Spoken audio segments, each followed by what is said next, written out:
sent out earlier. And this mimer is about Hanukkah. So from a very, very basic level, of course, Hanukkah is, a story of miracles, story about the weak against the strong, the story of the oil, and those are the kind of the overarching themes that are the surface level themes. There are deeper themes that Chassidus draws out, and we're going to break into those, and those have very, very much to do with the philosophy of the Greeks. So it's not just a matter of a revolutionary war between the Jewish people and the Greeks. It's not even a matter of a fight over land per se, or control, or anything like that. But the original battles itself had to do very much with philosophy.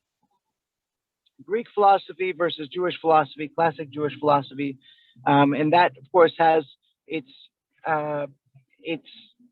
relevance both with regards to practical daily life, what the Greeks expected from daily life, and what the Jews expected from daily life. So the mimer that we're going to go into is going to dive into both aspects of this, and it's very cool because our world is based, of course, on Western values, and Western values in its origin really gets back to the Greeks. The origin of philosophy, and the origin of even the we have in the Bill of Rights, the pursuit of happiness, and those kind of phrases. They really come from a Greek origin. And so we're going to break down some of that and try to get a little bit of an understanding of what the battle between the Maccabees and the Greeks really was. So that's the overarching overview of the purpose of this mimer. The mimer is going to start with the Mishnah itself that talks about, or Braita actually, that talks about about Hanukkah. And that Braita brings a machloket between Beit Hillel and Beit Shammai. Classic, two of them disagree. And the interesting classic in terms of this is the question of how do we light the menorah? Of course, everybody knows that we start with one, then we go to two, then we go to three. But that's actually the accepted halacha nowadays. That's the way that our approach nowadays. But the fact is that Beit Shammai actually says you start with 8 and you go down 7, 6, 5, 4, 3, 2, 1. And there are many different opinions exactly why. One of the classic opinions that's a really powerful one, which is an overarching approach between the difference between Beit Hillel and Beit Shammai. It's not one that we'll focus on here, but just conceptually, it's nice to be able to share it. And that is that Beit Hillel looks at everything as the birds are in hand, so to speak. What have you got? And so on the first night of Hanukkah, 1, because we already have one miracle. It's burned for 1 day, and so that's what we celebrate.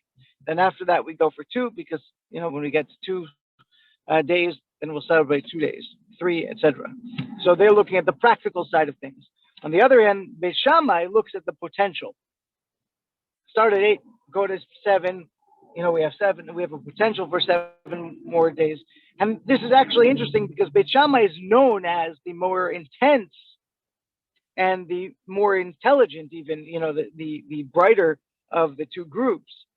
But Beit Hillel is the more grounded group, and that's the reason why actually there's an opinion that when Mashiach comes, we will actually flip. The halacha will go according to Beit Shammai and not according to Beit Hillel. So the fact that we talk about that the halacha will flip means that there's credence to Beit Shammai's opinion. Not just credence, but there's importance to Beit Shammai's opinion. And so therefore we need to reflect on it. So this entire mimer is actually going to be trying to understand Beit Shammai's opinion. What's Beit Shammai's opinion based on? Well, Beit Hillel's opinion that we start with 1, then we go to 2, 3, 4, 5 is based on the idea that Malin Bakodesh. We always go upwards with regards to holiness. We always want to go higher.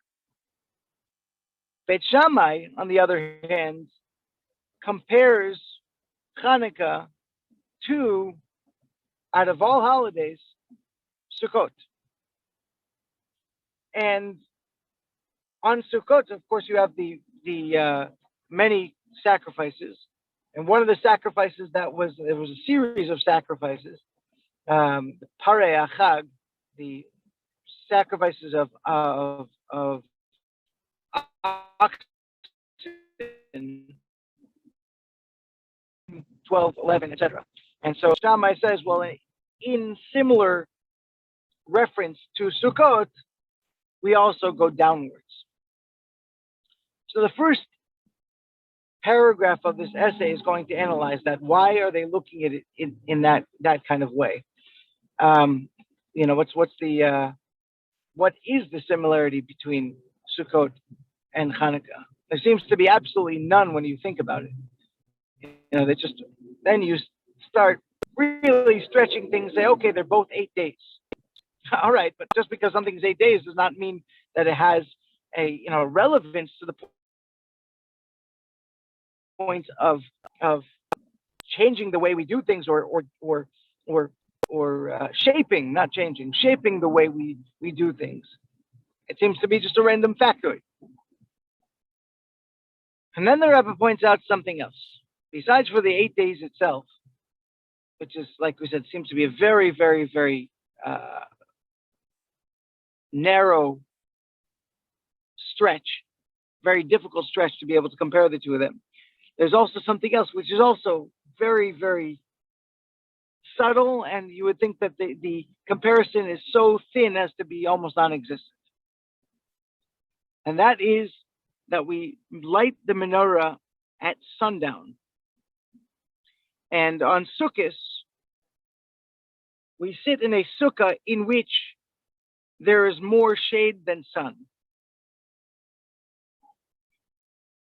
And so the Rebbe says, actually, that is a theme, that is an essential theme that shows you, that points at a very subtle idea that is the difference between, there's the comparison between Sukkot and Hanukkah.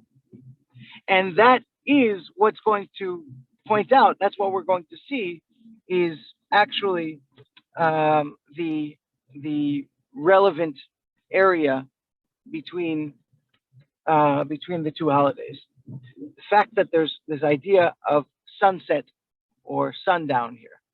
So now I'm finally marked. We can open up our books and I have a question, Rabbi. Shoot, go ahead. Did the Hashmonaim start the first day with 1 candle or 8?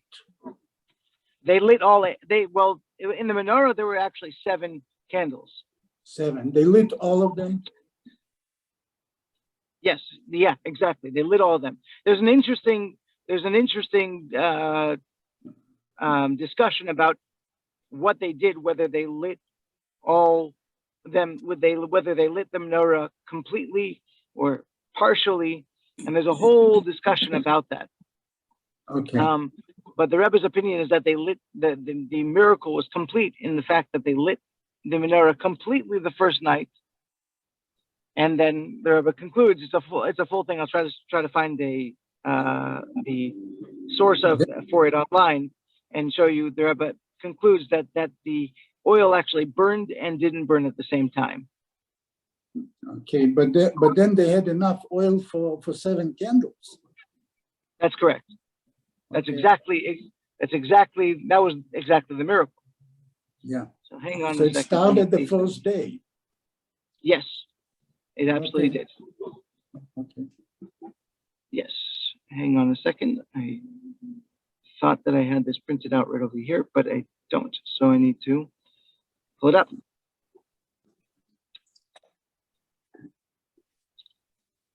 Could I ask you a question, Rabbi? Please do. And everybody can hear me, right? Yes. Yeah.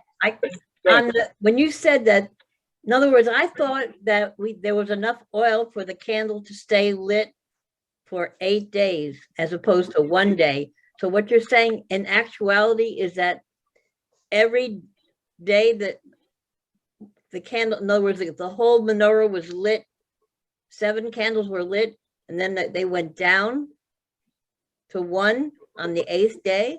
Is that what you're saying? No, Okay. no. The way that we celebrate is that we start the first night, we light 1 candle, we light a second one the Right. second night, etc. Beit Shammai suggested that we should start the first night by lighting 8 and then go downwards. But in the Beit HaMikdash, in the temple, when they actually lit the menorah, they lit the menorah completely. They lit every single night, every single actually day. They lit the entire menorah. It wasn't it wasn't a one night thing. It wasn't a successive thing. In other words, it wasn't successive. Correct. Okay, Correct. Thank you. The successive element is only with regards to the holiday. Hanukkah. So, Rabbi, yes, is that because of the Shekhinah that maybe Beit Shammai wanted to do it from 8 to 1 because of the aura of the first night, the power of the first night, the actually, the force, the aura of that first night is more powerful than as it diminishes to the to the first night. I have not seen that specifically. The explanation that we gave before was because of they look at potential, and so they're looking at the spiritual potential towards miracles into the future. They're like, look, we have 7 more days we have 8 days of miracles in potential. Then we have 7 more days in potential in miracles. We need 6 more days to be able to get through 6 more days. That was that one perspective. The other perspective that we're going to focus on here is the comparison with Sukkot, and so that's what we're going to see now. I see. So let's look at the document. So Tanu Rabbanan, our sages taught. Beit Shammai says on the first night of Hanukkah, a person should light 8 candles. From that point on, we light 1 less candle each night. Beit Hillel says, of course, on the first night of Hanukkah, a person should light 1 candle. From that point on, we add 1 candle each night. What's interesting is, of course, the basic halacha is just a single candle.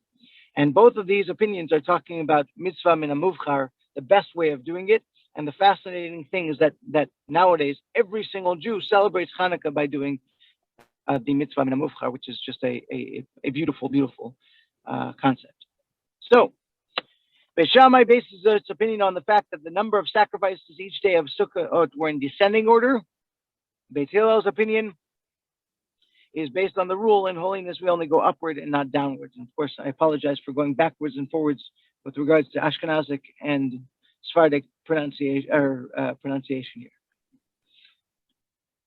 So then the Rebbe points out the truth is that Beit Hillel actually agrees with Beit Shammai that there is a similarity in Hanukkah between Hanukkah and Sukkot. Their disagreement is simply that they opine that there is a supremacy of the rule of going upwards in holiness beyond any other factors. So that's important. In other words, basically, the reason why we hold according to Beit Hillel is not because we don't agree that there's a relationship between Sukkot and Hanukkah, but because of the fact that Malin Bakodesh, going upwards in holiness, is so important that it trumps everything else. So what's the similarity between the 2 holidays? As we explained before, on the simplest of levels, both holidays consist of 8 days. Now, the question might be asked, well, Shmini Atzeret / Simchat Torah is really a separate holiday. And so the Rebbe kind of preempts that with his parenthetical comment. And he says, Sukkot includes Shmini Atzeret. The name of that holiday proves that it is the 8th day, a continuation of the previous 7. So even though it is a holiday to itself, but the fact is it's a continuation of Sukkot. And the Rebbe talks about this in the actual Mimer. The Rebbe goes into several other details, but I thought that they're very parenthetical, so I didn't want to get into them. But the point is that Sukkot / Shmini Atzeret is 8 days, Hanukkah is 8 days. But then the Rebbe asks, so when you think about it, Hanukkah should have only 7 days. The holiday was established to commemorate the jug of the oil that only had enough for one day but lasted for 8 days. Accordingly, there was no miracle on the first day. Even within the natural scheme of things, they would have been able to light the menorah then. So that's a classic question, and the commentators ask it, and there are many different answers. One of the answers is that the first day celebrates the victory of the battle, as opposed to the victory of the jug of oil. Another opinion is that the celebration of the first day is the fact that they found the oil in the first place, and that it wasn't defiled, and all the other things. So, but those are all good answers, but that's not the key here. We're trying to get into the spiritual crux of things. And so therefore the Rebbe says, well, there are other answers to this question. We must also say that Hanukkah was given this time frame because of a spiritual correlation with Sukkot. Point number one. Point number two is, another similarity between the two holidays is, we light the menorah at sunset, Shkiat HaChama. We refer to this colloquially as Shkia, but the full term is Shkiat HaChama, the setting of the sun, which is similar to the time that which is similar to the law that the schach of the sukkah must create more shade than sunlight. Silata meruba mechamata. The shade must be more than, again, we're using the same term, chama, chamata. Chama, of course, is one of the word terms of sun. There's two. One of the terms is shemesh, the other term is chama, and we're specifically going to focus on the term chama here because it has very, very powerful relevance to this entire conversation. So a sukkah that allows a majority of sunlight is not kosher. Likewise, if one lights the menorah while the sun is still shining, he has not fulfilled the mitzvah. So there's some kind of relevance between the fact that we're trying to stop the sunlight, so to speak. But the Rebbe points out, but the timing is likewise surprising. After all, in the Beit HaMikdash, the menorah was lit in the daytime, not in the evening. And we have a rule that all rabbinic enactments were created in the likeness of their biblical precedent. So therefore, we should be lighting the menorah in the morning. We should not light the menorah at night, and we specifically light it at night. So the question is why? And the Rebbe answers, rather, this underscores the similarity between the Sukkah and the Hanukkah menorah. Both of them have something to do with the setting or dimming of the sun. And of course, what the question is, what is the spiritual thematic similarity between these two very dissimilar holidays? What is going on with regards to the sun? What's going on with regards to the 8 days? What's happening? What is the spiritual meaning behind these very, very seemingly strange things? So now the Rebbe quotes a medrash, and this medrash is one of those medrashim. I don't know if any of you have ever opened up the medrash in the first place, but when you read the medrash, you realize that there's so much that's being said in cryptic manner, and it's just very difficult to understand. And this goes and breaks into these ideas and shows you what's going on. So the verse in Shir Hashirim states, Yafa kalavana, baraka chama. Beautiful as the moon, radiant as the sun. And again, we have the word chama. The Medrash explains,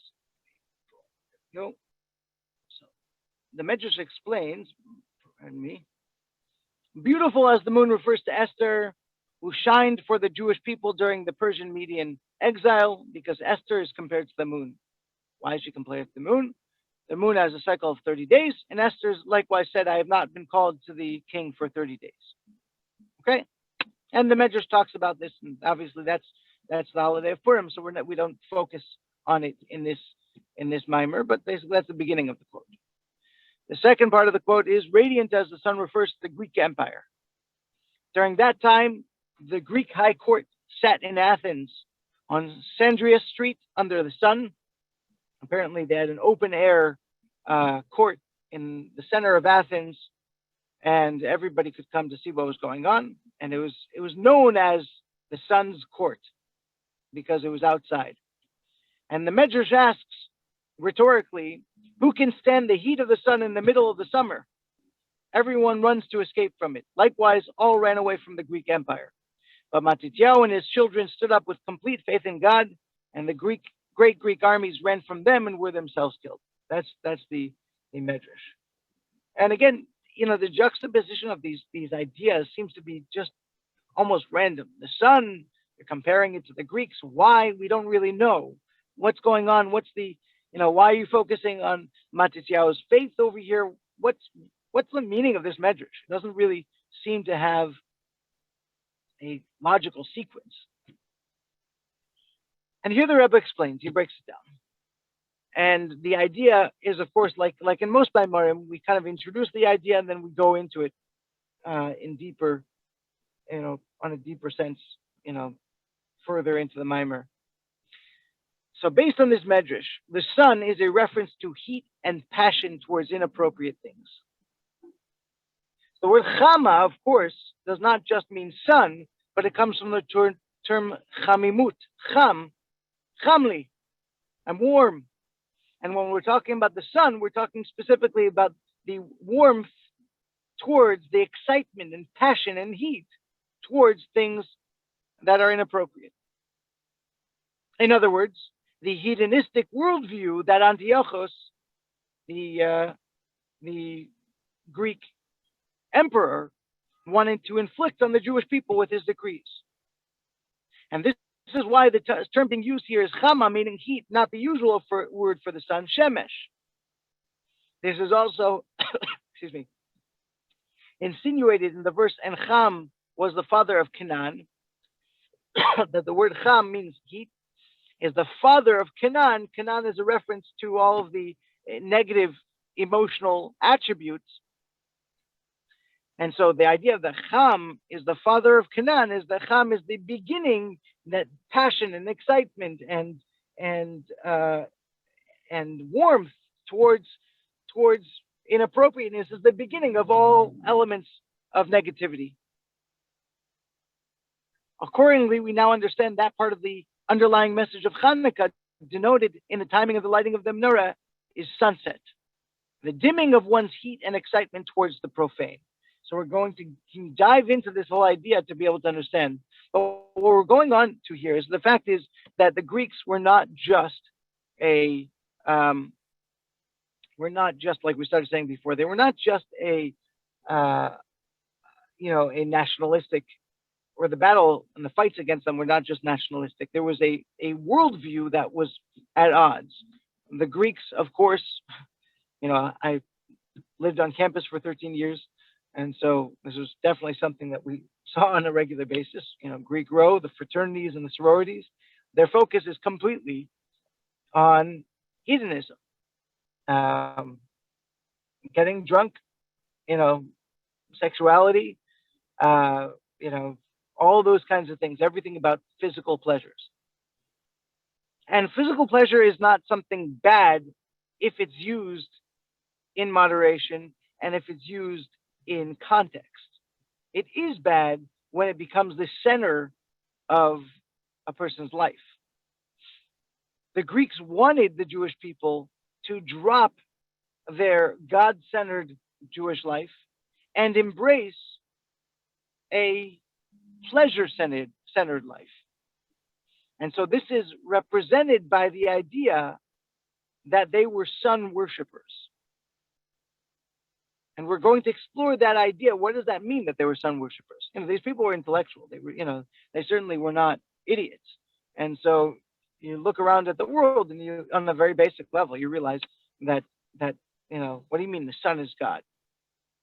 So we're going to explore their side of things. We're going to explore their philosophy a little bit to be able to understand where were they coming from and why did Matityahu have to stand up with faith and go to absolute self-sacrifice to be able to do battle with them. The interesting thing, of course, is that with regards to the Greeks, if the Jewish people had just gone along with the Hellenistic approach, they would have been fine.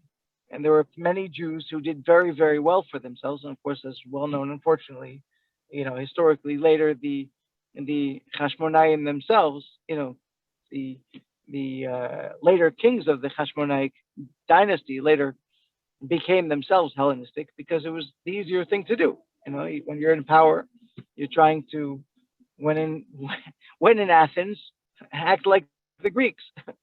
That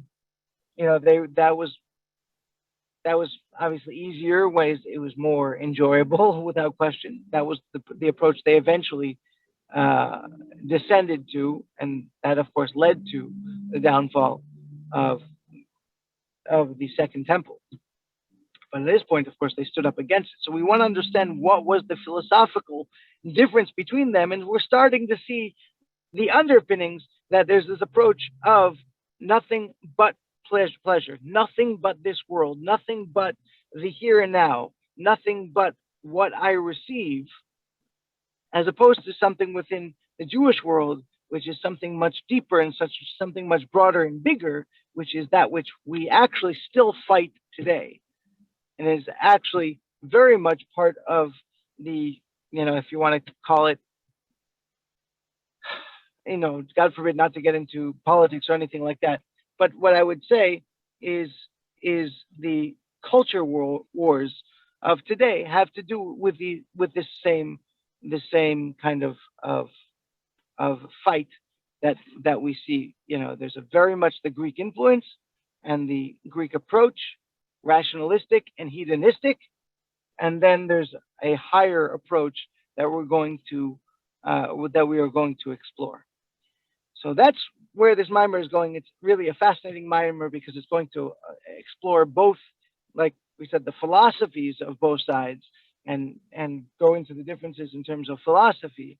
And then on the other side, we're going to see a very practical application for all of us in terms of how we approach life in general, how we approach pleasure and the things that we are given in life, and how do we look at them, and how do we deal with them. And that's very, very much the theme of this mimer. So that's basically where things are right now. Any questions? Straight up.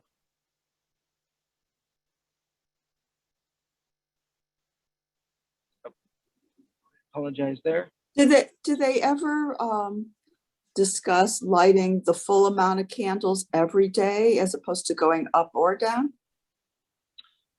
Well, the original halacha was actually one candle every day, just a single candle, and that was it.